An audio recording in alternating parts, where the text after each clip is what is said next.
પપ્પા, હું તમને આના વિશે વાત કરતી હતી ને એ જરાક. એક મિનિટ, કામ ધંધો શું કરે? કઈ સરકારી નોકરી વોકરી હે કે હરીવાલા? એકચ્યુઅલી તો હું અત્યારે ઘરના ઉપર નિર્ભર છું અને લગ્ન પછી તમારી ઉપર લઈ શકું નહીં બેબી? હા હા હા હા હા હા. આવી જ ચોઈસ છે તારી? બેબી ના જા, હું સમજાવું છું.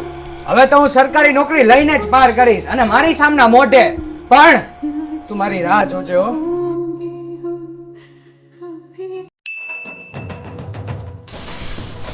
બેબી હું આવી ગયો.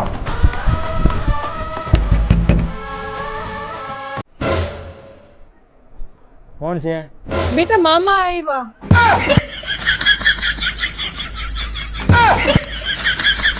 દવાવાનો જુલી હઈ કે હવે બાબા ઈ જણી નહીં ખા. હા બાબા કઈ પ્રેમ હોય પેલા કઈ કે સરકારી નોકરી ગોતો, હવે બીજી છોકરીને પરણાવી દીધી. હું તો અહીંયા વાંઢો રહી ગયો ને 10 વર્ષ મેં કેમ કાઢ્યા મને પૂછો કો.